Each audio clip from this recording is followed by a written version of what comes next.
Assalamu alaikum. My name is Fadwa Wazwaz, and as I'm transitioning from this theme to the next, I still have other videos regarding the theme that I addressed, dehumanization and demonization using lessons from Prophet Moses, power and oppression.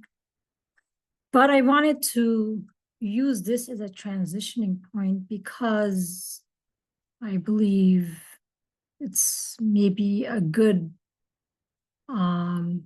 place for us to reflect on our understanding of civilized and darkness, enlightenment, being chosen.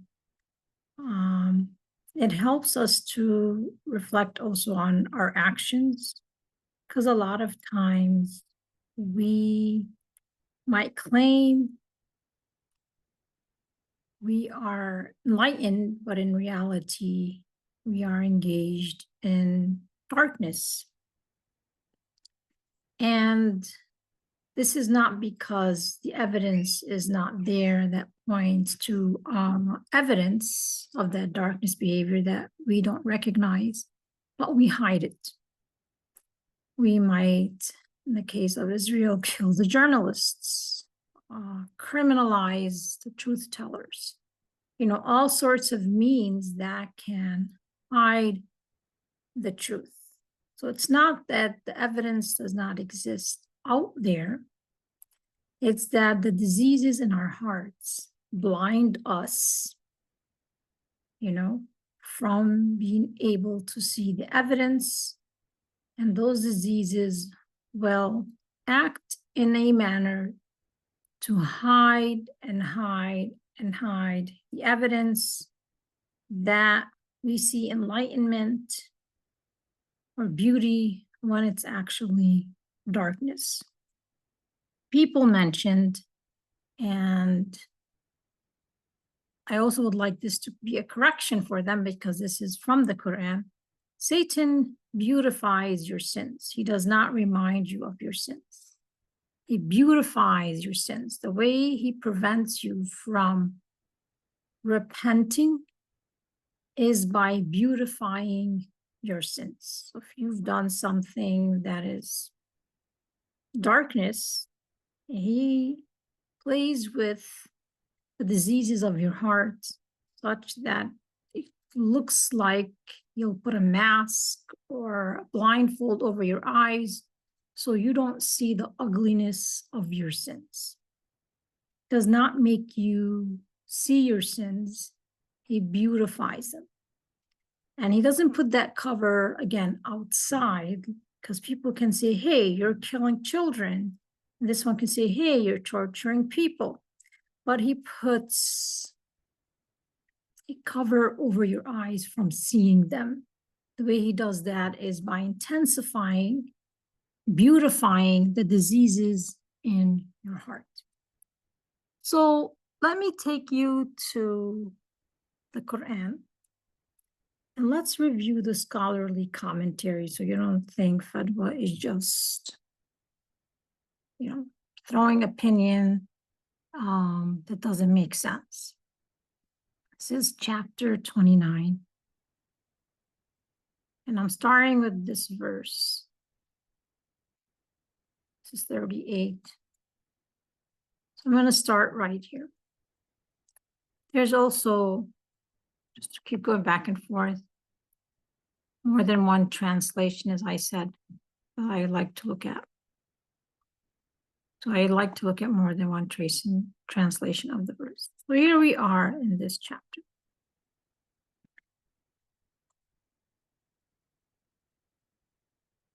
And we destroyed Ad and Thamud, whose dwellings you have observed.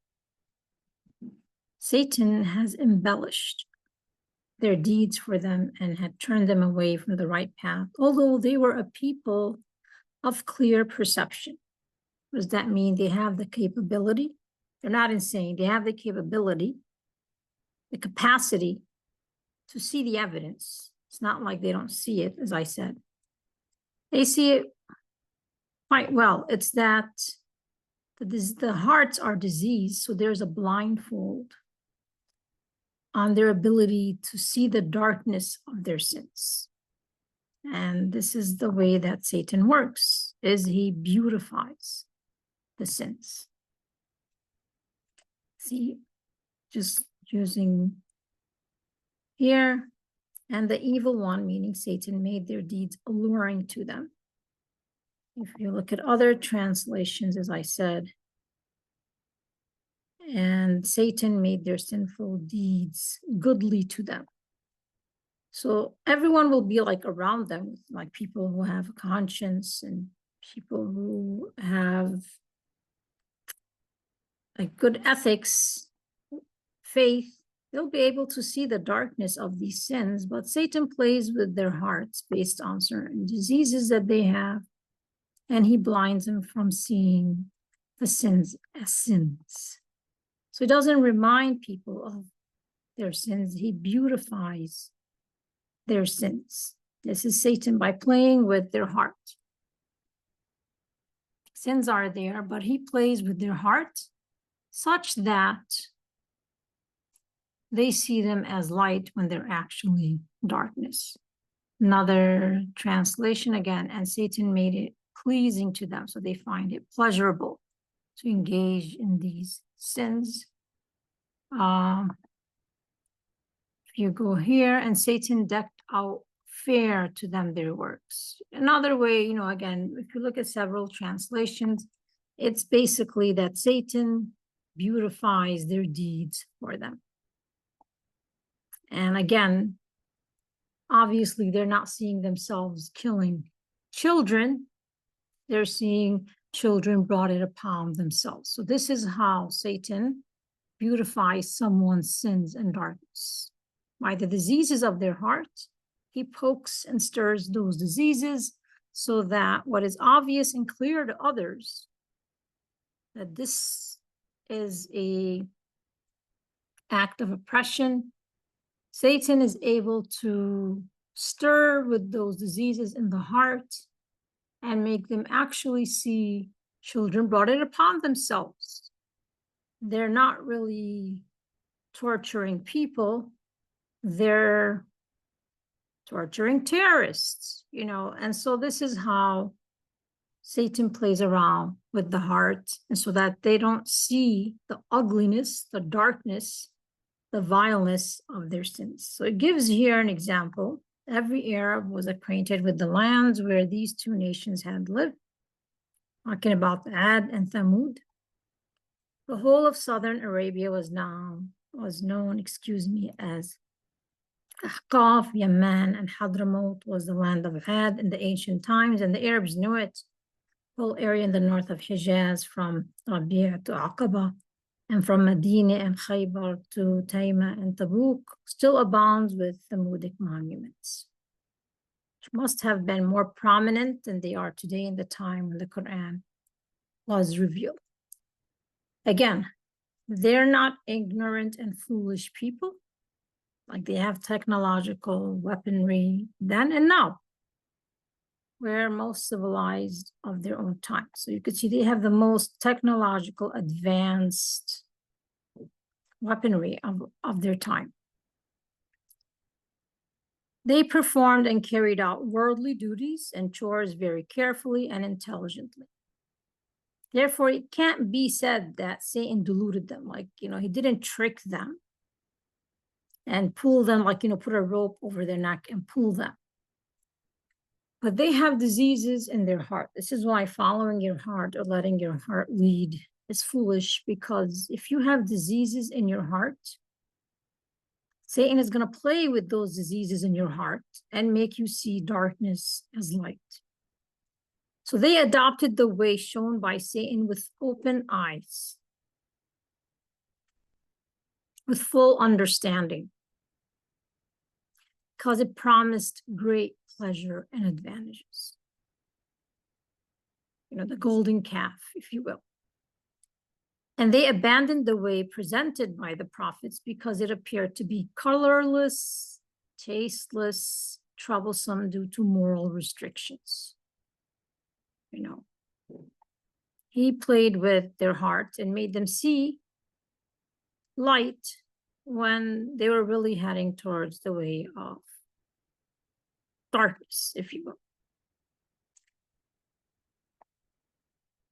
The next verse, it says, and we destroyed Qarun. This is one of the people of the Israelites. This is why I got into, we don't want to always look at it as an us versus them story, because there exists within every oppressed group a group amongst them that have this awe of the oppressor, and they want to be like the oppressor. And Qarun, from the children of Israel, was such an individual.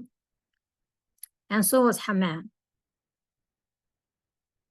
They served the Pharaoh. They wanted to be. This one, Qarun, was promised wealth. The pleasure that he sought was money. So he was not following Pharaoh out of fear. He had a pleasure, and it was for money. Usually when people follow oppressors, it's always, again, like I said, falsehood spreads through money and truth through sacrifice. Haman wanted prestige. He wanted to be of the near to Pharaoh. So he saw Pharaoh again in this awe, like, you know, kind of godlike manner. And so he wanted to be around the Pharaoh. Moses came to them with clear signs,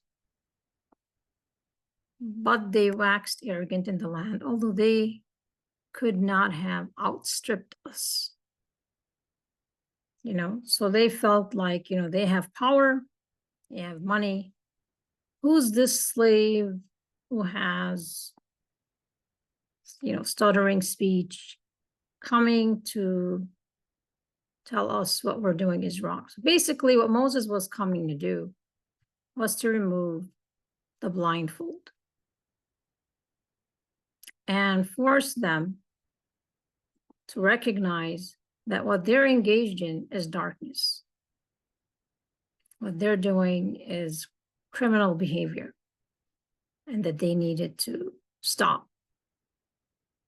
Of course, they didn't like the idea of seeing or having someone, you know, remove that off their face. And this is why you'll see, like, they put blindfolds on Palestinians, because like I said, you give what you own. When you're walking in life with a blindfold on your face, Israelis are living their life like this, then you can only give what you own. You cannot give light when you're running around with your you know, basira. Basira is the internal seeing. You know, if you have a heart and you recognize you have to polish your heart from diseases, then you're able to see with your basira as though one sees without blindfold, you know. But when your hearts are diseased, then it's like someone seeing the world with a blindfold. And a testimony to that is they always blindfold Palestinians, because again, you give what you own. That's even further evidence that their hearts is diseased. Because always know that whatever someone gives others, that's their state.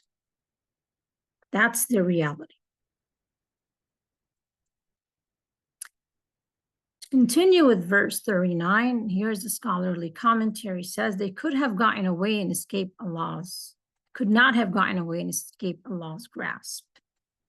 They had no power to frustrate and defeat Allah's plans and schemes. Again, people plot and plan to hide the truth.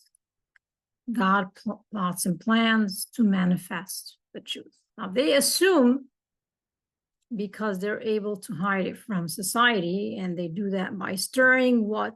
How can you get people not to see the death of children when they're there and you know, there's all this evidence and pictures? Well, again, what does Satan do? He beautifies the diseases of your heart. So he turns you away. Doesn't remind you, he turns you away. Then he beautifies the diseases, and those diseases create this blindfold right here. the mask, you might say.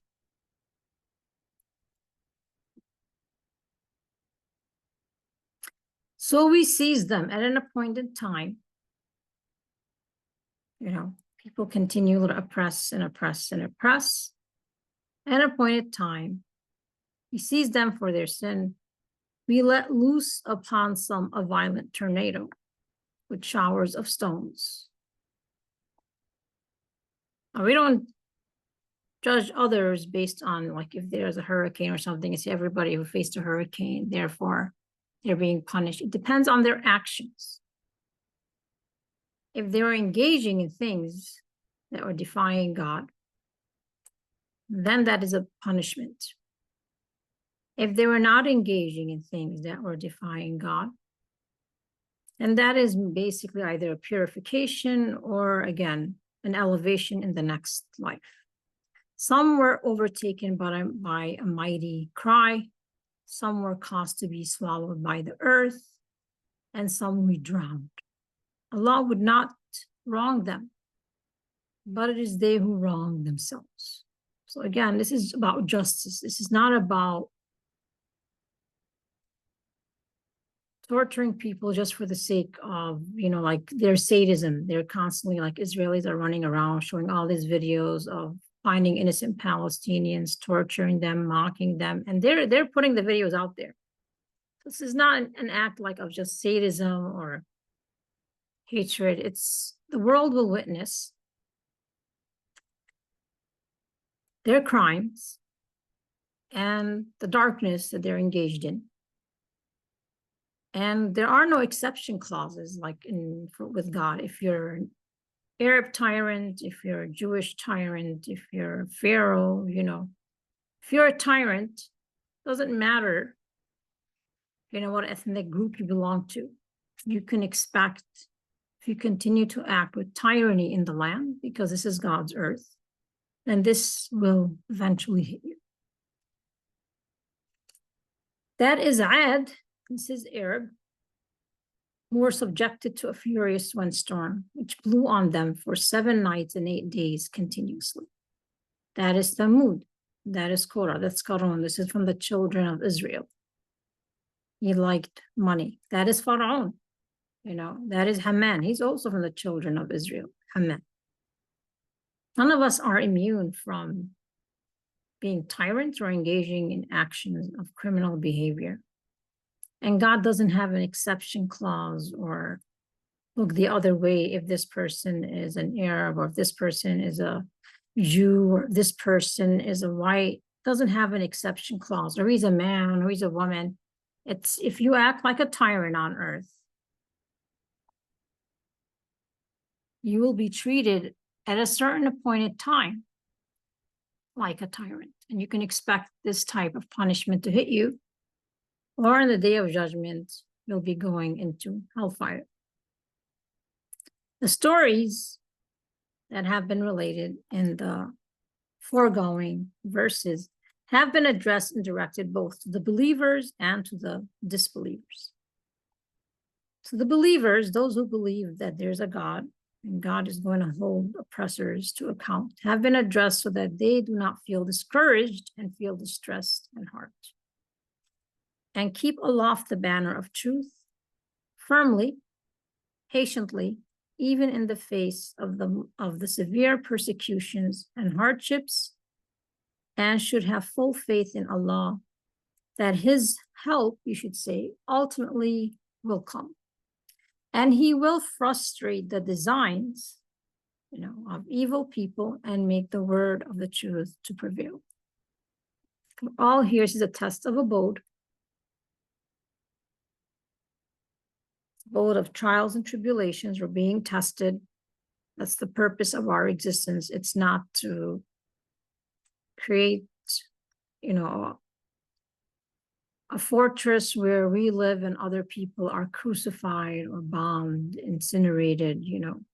There are things we're supposed to learn from each other, skills that we have to learn from each other, how to work together. This is part of worship. We can learn them recognizing not to do unto others what we don't want others to do unto us and to do unto others what we would like others to do unto us. Or we can, again, act like, tyrannical people who in their arrogance, and this is a disease in the heart that Satan plays with, you have to be mindful, were bent upon exterminating, again, Islamic movement. Really, they always like the idea of their solution is to exterminate. So they feel like if I can exterminate this group, therefore then I have won. They have been warned to the effect, you have formed a wrong opinion about Allah's forbearance because they see God is forbearant, clement. What they assume is that God is either impotent, weak, or that the earth is simply a lawless kingdom. Like whoever has the most advanced weaponry and can get away with crime, they should do so because God is not going to call them to account. This is the assumption and the opinion that tyrants have. If you have not been seized so far for your rebellion and your tyrannies, and the evil deeds have been granted a long respite so that they may reform themselves, that's the point of the respite. You have inferred that there exists no power whatsoever which can call you to account. This is the state that tyrants reach. And they assume because they reach that state, and usually you can see that they reach that state because they will do the worst evil openly. And everybody will say, wow, this is evil. And they're thinking no one can call us to account. This is their state of being. It's the lowest state of debasement. Nobody can call us to account. And that one can go on doing whatever one likes endlessly on this earth. So they come to that lowest of the low of human existence. This misconception ultimately due to the same doom that has already been met by the people of Noah, of Lot, and Shu'aib, upon them peace and blessings, and experienced by Ad, Thamud, and seen by, again, Qarun, Haman, and Pharaoh. So the case of those who took others than Allah as their protectors is that of a spider who builds a house, but the frailest of all houses is the spider's house, if they only knew.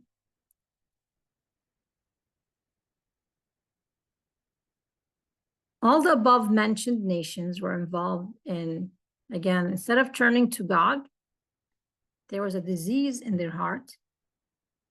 And their belief about their deities was that they were their supporters and helpers and guardians, and had the power to make or mar their destinies.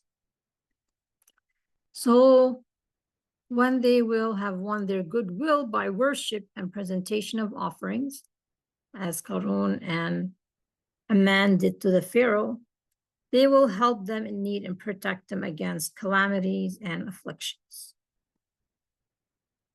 But as shown by historical events cited above, all their beliefs and superstitions proved to be baseless. Like Qarun was not able to be helped by the Pharaoh. The earth swallowed him up. And nor was Haman able to be helped. Nor was the Pharaoh and his soldiers able to be helped when the destruction decreed by Allah came. There is no deity and no God incarnate and no saint or spirit and no jinn or angel whom they worship came to their rescue, and they met their destruction with the realization that their expectations and beliefs had been false and futile. After relating these events, Allah is now warning those who turn to others than Allah for protection, that the reality of the toy house of expectations that you have built on your faith in the powerless servants and imaginary deities, apart from the real master and ruler of the universe, is no more than the cobweb of a spider. Just as a cobweb cannot stand the slightest interference by a finger, so will the toy house of your expectations collapse in its first clash with the scheme of Allah. It's nothing but ignorance that you are involved in the web of superstition. If you had any knowledge of the reality, you would not have built your system of life on baseless props. Fact is that none other than the one Lord of the worlds in this universe is the owner of power and authority. And his support is the only support which is reliable. Now, whoever rejects Taghut is like another name for evil, or the call to evil with all its beautification, and believes in Allah, has taken a firm support that never gives way. And not Allah hears everything and knows everything. So this is going to Al-Baqarah.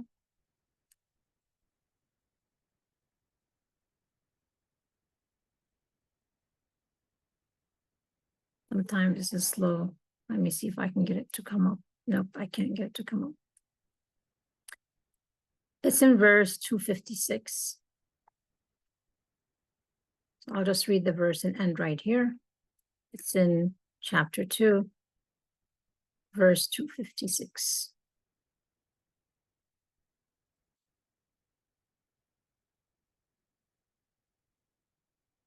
No compulsion is there in religion.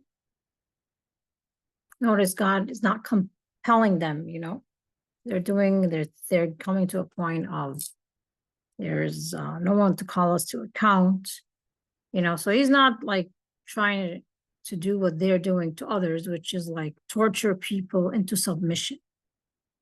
It's giving them respite to reflect, to think. They have intelligence, they have capacity to recognize evilness of what they're doing.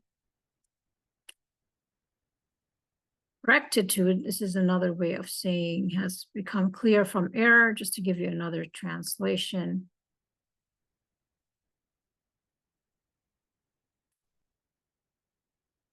There shall be no coercion in matters of faith. Distinct has now become the right way from the way of error.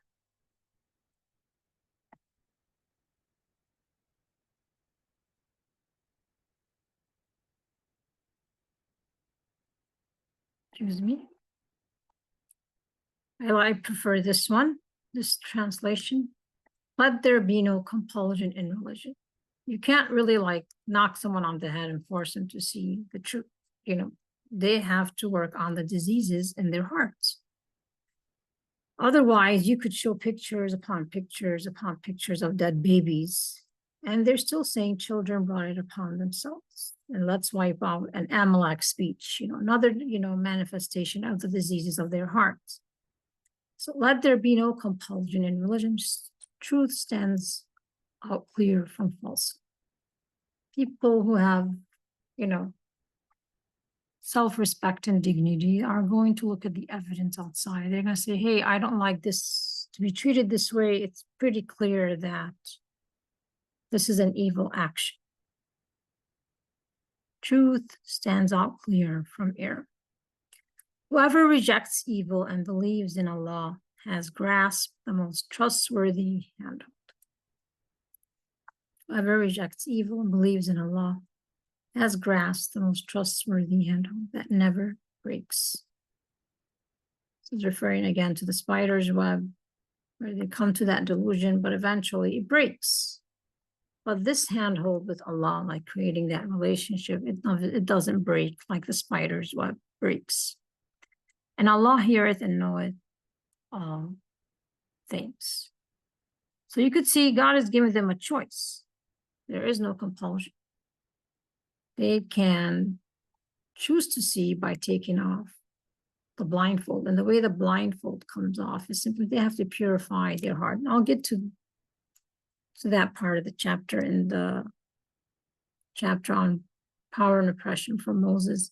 But I want to transition to the next theme, which is on love and projection from Joseph and Jacob.